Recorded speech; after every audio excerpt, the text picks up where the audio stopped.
Arg! Diana, is she important? Did she try to hurt you? She's a succubus. That single word made the boys stop and stare at me. I looked at each boy, unsure of what was going through their minds. Should I have avoided it? So, she's come to try and bring us back. Mm-hmm. She must really be desperate. Apparently. Well, what should we do now? Leave it, call it a day, roll credits? Nothing. She'll give up eventually. Will she? The boys continued to look at me as if I knew the answer to that question. Damn it, Damon. She said that if I told you, she'd make my life a living hell. She can't possibly do that, right? She's not a devil. No, she isn't. However, she is a very powerful demon. Oh, great. Damn it. That made me feel better for that. She's a master of mind manipulation and has been trained in illusion. Unlike other demons who use strength to get power, she uses her charisma. Don't you use your... No, I'm not asking. She has the power to make armies bow to her and obey her every whim. That's why she's so obsessed with us. I can't even anymore. I can't take this seriously. What? What do you mean? Why? Well, she sorta has family ties to us. She was promised to marry one of us in exchange for more power. Oh my. Well, that can't be Damon, because Damon's mother is a peasant boy. Or girl, peasant. He's a peasant. So why does this bother me? She's just some whacked up hussy who doesn't know how to close her legs. She's not a real threat. Holy fucking cow, Sam. You don't just...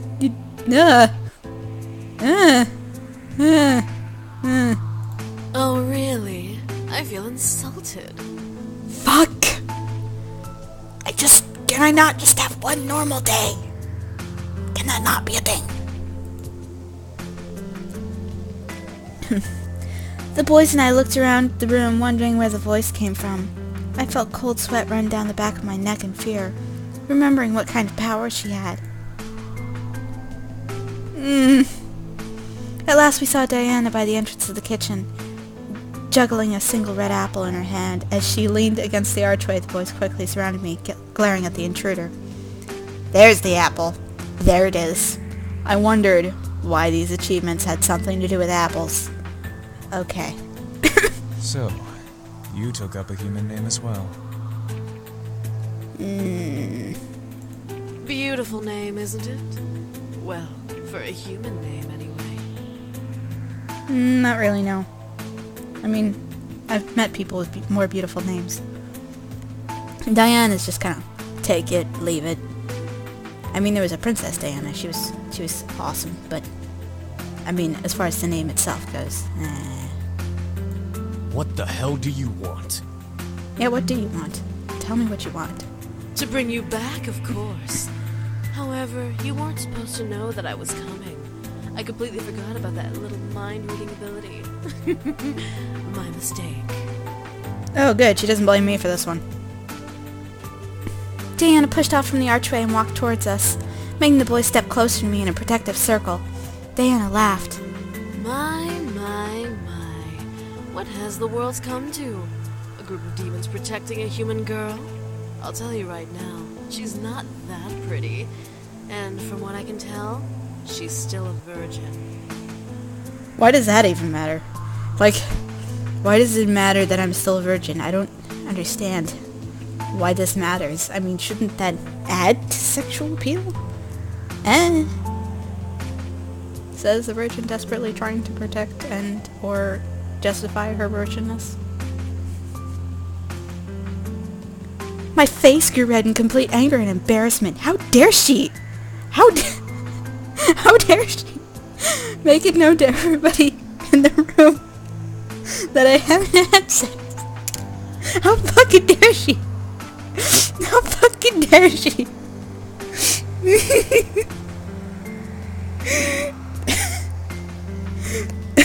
Okay.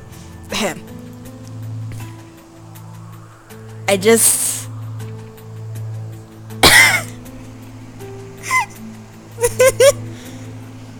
I'm just gonna sit here. That's what I'm gonna do. Because, I mean, I don't even understand why that's horrible. Diana chuckled and smirked at me, knowing that I wanted to hit her, but I had to control myself. Such control you have, human. You know your place very well. I will bite you next playthrough, I swear. And not in the kinky way. I didn't control the growl that escaped my throat, however. Well, will you all change your minds? I assure you, it's for the greater good. I expected the boys to say no. What I heard was complete silence. None of the boys replied to Diana, which made me both nervous and fearful as to why. Diana leaned her head back a bit, surprised for a different reason. No. Well, I see. Was silence truly them saying no to her? I looked around at the boys and saw the disobedience in their eyes, giving me my answer. I felt my heart flutter, especially when my eyes landed on Damon. He kept close to me, glaring daggers at Diana. I could feel that he was completely adamant in his choice to stay. I don't know what, but I was incredibly happy to know he wanted to stay. Diana sighed and pressed a finger into her temple, rubbing it gently. Either all of you are playing a very convincing hard-to-get game, or you all must be out of your minds. Why do you want all of them? Why not just take one of them? Damn it. You don't understand how even plans work. You don't evil plan very well. I clicked. Okay, there we go. Diana then looked to me, locking her gaze with mine as if to read me. I could tell she wanted to do something, but the boys would stop her, so the stare was her only obvious action. After a small moment of silence, Diana licked her lips after breaking the gaze battle and smiling to the boys around me. Very well. I guess I'll take my leave now. What? Her leave? Was she serious? She was just gonna bounce? After that? Fine. Fucking bounce. See if I care. The boys around me straightened up and grew confused looks on their faces as Diana stepped back away from us with a small bow, flaunting her cleavage. Ugh. Without another word, a deep purple pentagram appeared under her feet, and Diana's body slowly sank to the floor. As her head vanished into the floor, the pentagram vanished.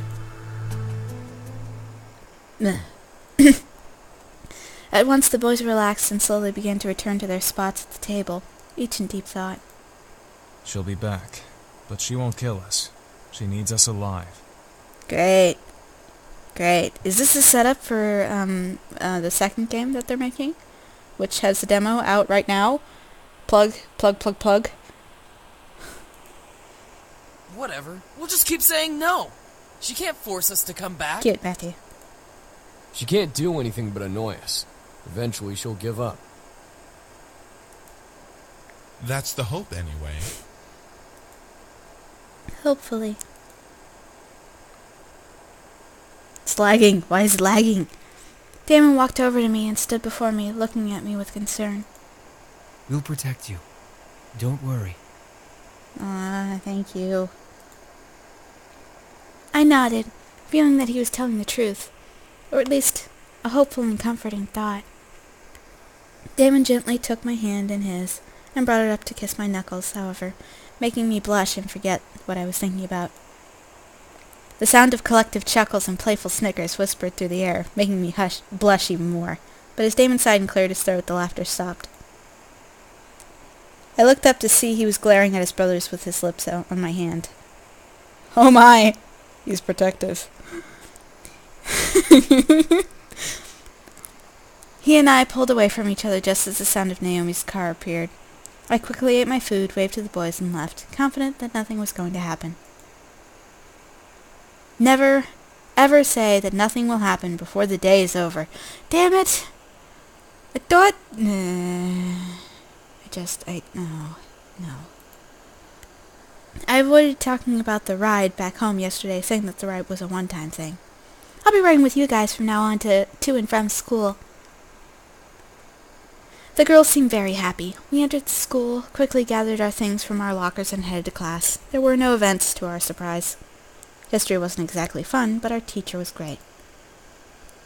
At least he would have been great if he was in class that day. If you're going to say there are no events, just skip the entire thing. Naomi and Suzu took their seats around me, Suzu in front of me and Naomi beside me, before the class bell rang and the class was greeted by the dean. Students, you'll be having a substitute for class today. Everyone meet... Oh no, don't you dare fucking tell me. Miss Diana. Son of a bitch!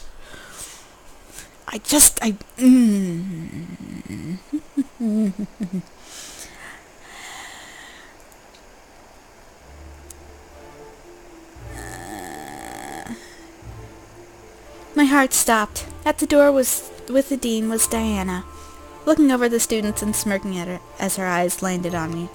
She strutted to the teacher's desk, ignoring or welcoming the whispers from the other students before sitting on the wood and crossing her legs. Thank you, Dean. You can go now. With a wave of Diana's hand, the dean left the classroom, closed the door, and left the area. Diana smiled at us, making my stomach turn. What was she going to do? So, history. History. Such a silly thing, isn't it? I mean, what do we care about the past? We're in the present. Can we please just cut to the credits already? I mean, I can't do this. I can't. No, Diana, no. The rest of the class, including Naomi and Suzu, hesitantly nodded in agreement, unsure about this new teacher, but willing to listen to more of what she had to say. The present is so full of wonderful things. While the labors of the past are the reason we have many things, it is our chance and privilege to utilize what has been given to us. Okay, I mean, so far she's a pretty good teacher, but other than that, I hate her guts. Her charm was almost infectious. The class was practically starting to eat out of her hand. I looked around to see classmates grinning and agreeing with Diana. I pressed my lips together as I listened further. I had no choice. What's even funnier about human beings is that some of the bits of history we hear is either made up or completely biased to one side. It's like a story you read as a child. Can I go home? Can I go home? You hear of the princess and the prince, and they live happily ever after. But what about the family she left behind? What of her friends? Fuck. So she does blame me. Okay. The students listened and agreed intently to her words. I could tell, however, that these words were targeted at me. The original story of the Little Mermaid. A perfect example of biased opinion. Here we have a girl who thinks she can be with this prince, but this prince has to marry a princess. I remember this story. She turns into sea foam, floats around. Some sort of purgatory shit. Can we please get on to the point where you leave? Can we get to that point, please? What would happen if the mermaid had her way? What makes the mermaid so important that the princess has to suffer the consequences? Because the princess wasn't charming enough and didn't actually love the... I don't know. I just don't like you. That's what I know. Miss Jessica Simpson. Jessica Rabbit. Rabbit. Hey, I'm a rabbit. And no, I still don't like you. Keep quiet. It doesn't matter what happens to the princess. Keeping quiet. I kept my mouth shut. There was no way I was going to let her get to me. Despite her being the teacher, I was going to ignore her. There was no telling what she could do if I talked back. Diana looked to me, expecting me to speak, but I merely stared at her. A smirk graced her face. A glare graced mine. I didn't need to fight to win. It's still something to think about, however, as we think of this story. It's so easy to believe that the mermaid was the heroine. But what of the poor princess? Why should the princess suffer the antics of a mermaid?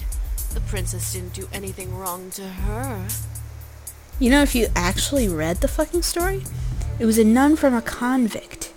Like, you wouldn't,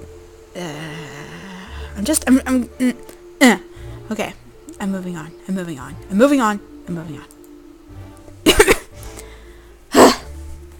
More nonsense. I knew this was all a subliminal message to me, to make me pity her. My anger didn't allow me any leeway to feel pity for her. How long was she planning to drag this out? She wasn't a real teacher. Diana continued to rave about the injustice the princess had to suffer through while the mermaid was in the princess sight. To Diana, it was injustice. To me, it was a fairy tale. And you don't take that shit seriously, man. It's just a fucking fairy tale. Bitch, please. Move on with your life. No one lives happily ever after, you dits.